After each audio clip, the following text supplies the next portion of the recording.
So now let's understand what are the consequences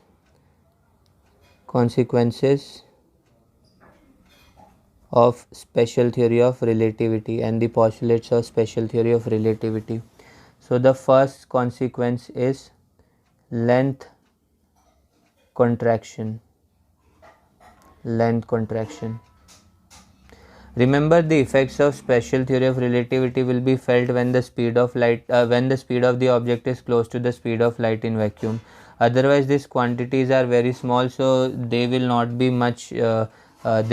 producing much effect, and the formula will be just values will be similar to these values, okay, if the velocities are very slow and as compared to the speed of light.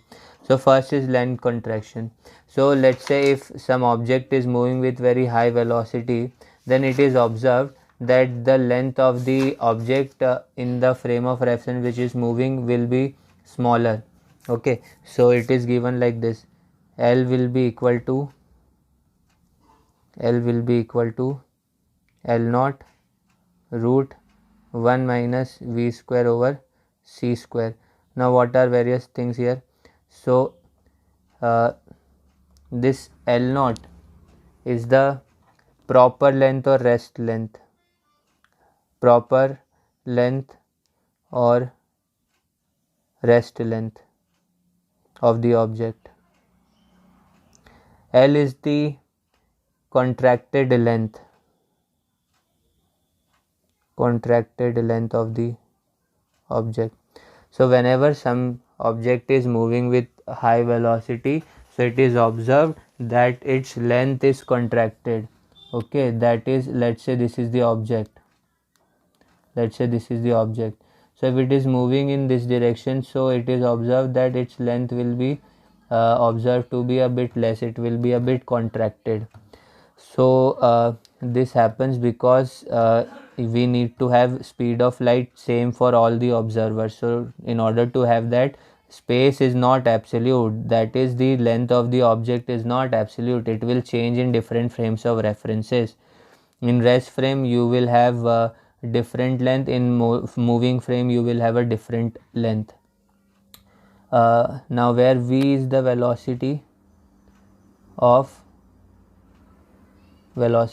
moving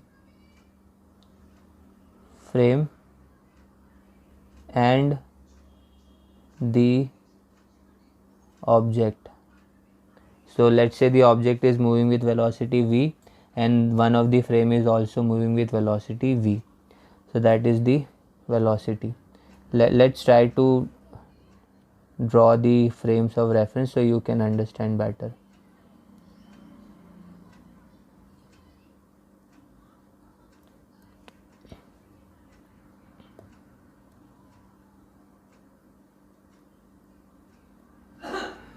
So let's say these are our two frames of references.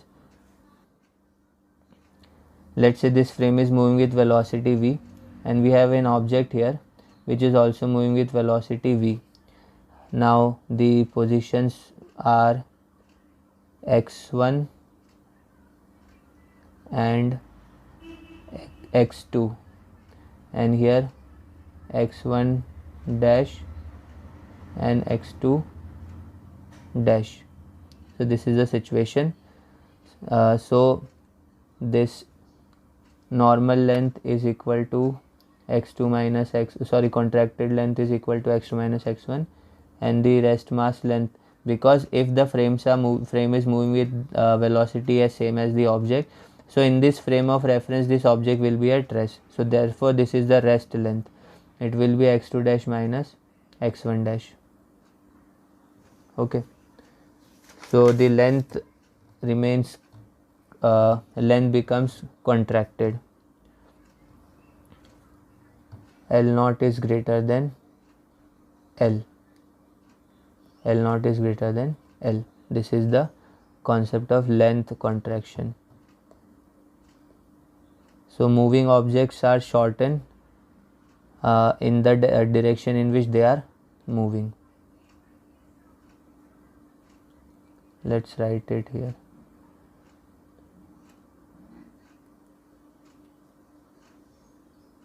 Moving objects are shortened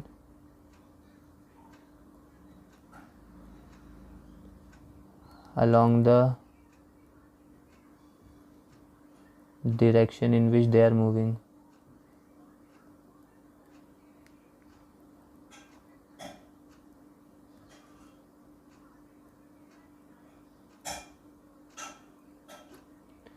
So for example, this rod was moving with in x direction, so the x direction length is changed.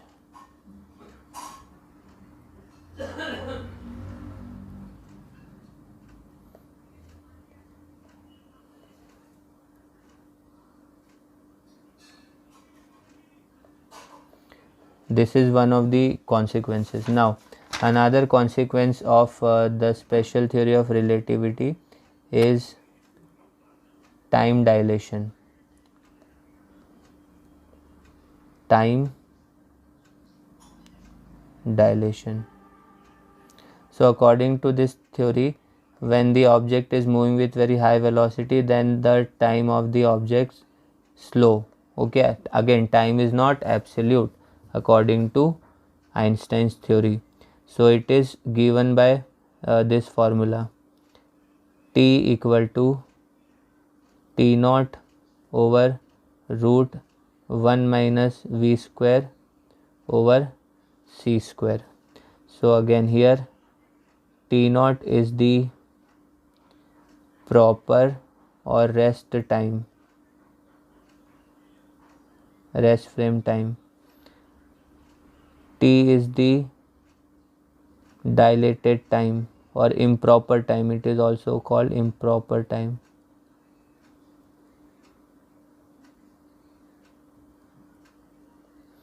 And v is the velocity of object and 1 of the frame of reference.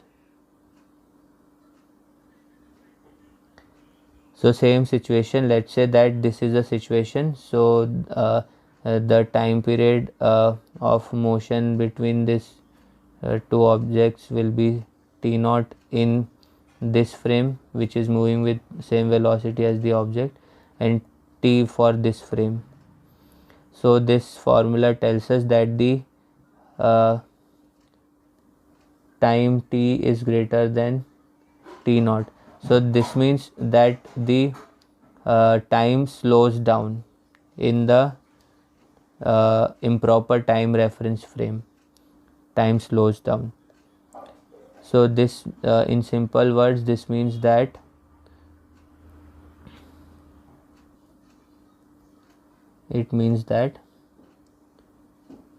clocks or time runs slow for the moving objects. So faster you are moving, slower will be the time that is passing for you.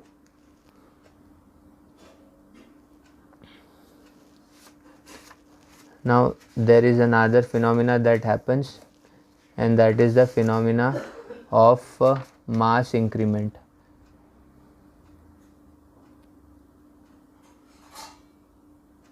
So when the object is moving with very high velocities close to the speed of light, then the mass of the object keeps on increasing.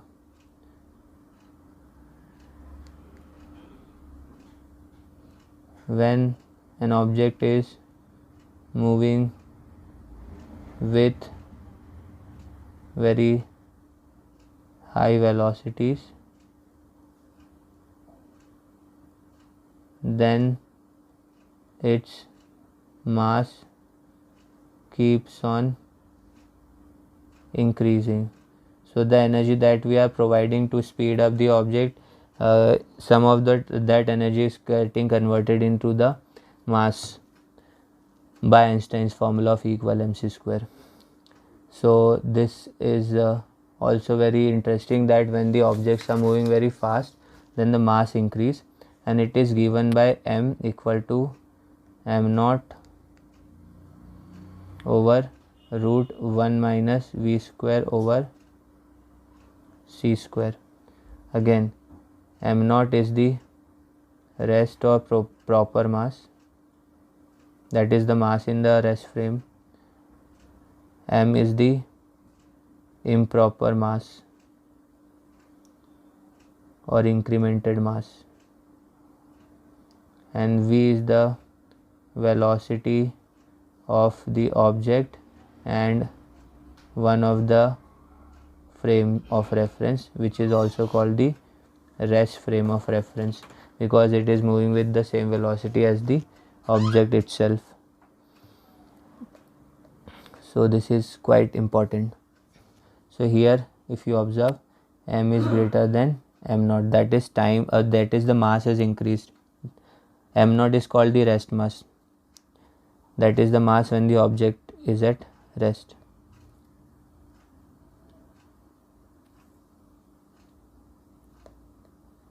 Now we can now go on to another situation. So these three things we have observed. When the object is moving with very high velocities, then its length gets contracted, its time gets dilated, the clocks run slow, and the mass increase. Now let's discuss another important point, and that is of energy. So energy conversion also happens. So Einstein gave this formula which tells us that energy and mass are interconvertible. This is again one of the most famous formulas. So according to this formula, total energy of any object consists of mechanical energy plus the rest mass energy.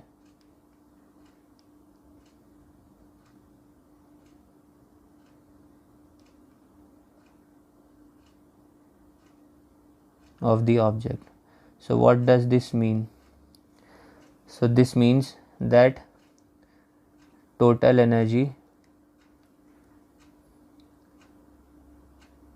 is equal to, let's say potential energy is 0 for now, so kinetic energy plus rest mass energy. So if you write it in the form of an equation, you will obtain that mc square equals kinetic energy plus m naught c square. So this is the energy when the object is moving with some velocity v, and this is the rest mass energy. Okay, so ultimately we call it this total energy as mc square, which is equal to kinetic energy plus m naught c square. So this is another very important formula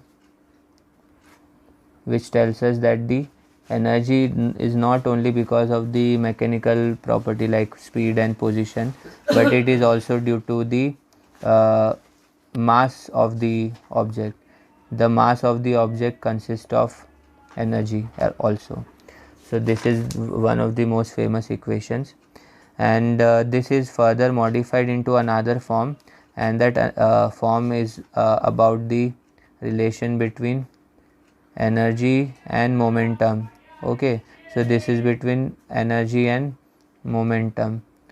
So the form is this one, E square equal to mc square whole square plus p square c square. This is the formula in so this formula tells us about the relation between energy and the momentum.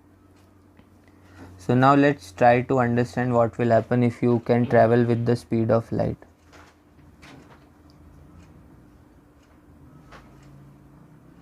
What will happen if you travel with the speed of light?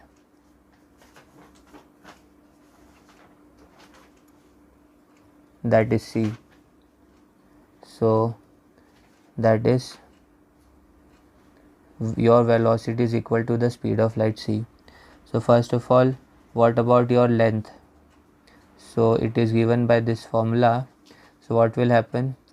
L naught root 1 minus c square over c square, that is L naught 1 minus 1. So your length will become 0. So you will have 0 length.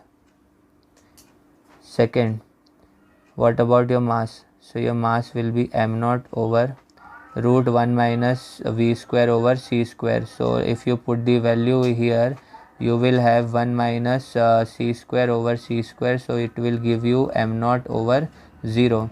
So your mass will become infinity. So when you move with the speed of light, your mass becomes infinite. Okay. And third, your time. So the time is given by t naught over root 1 minus v square over c square. So if speed is equal to the speed of light in vacuum, so it will be 1 minus c square over c square. So your time will also become infinite. So this means your clock will stop. Okay, each second will be infinity. So your time will stop. So these are the quite interesting things that will happen to you if you can travel with the speed of light, exactly with the speed of light. So your length will become 0, your mass will become infinite, and your time will slow down. Your time will not pass at all. It will become infinite. It means that the each second will take infinite amount of time to pass. So these are the weird things that Einstein proposed in his special theory of relativity, and all these things have been verified multiple times using various experiments. So this is quite established now that the mass, time, space, that is length, they are not absolute, and they change according to the velocity of the object.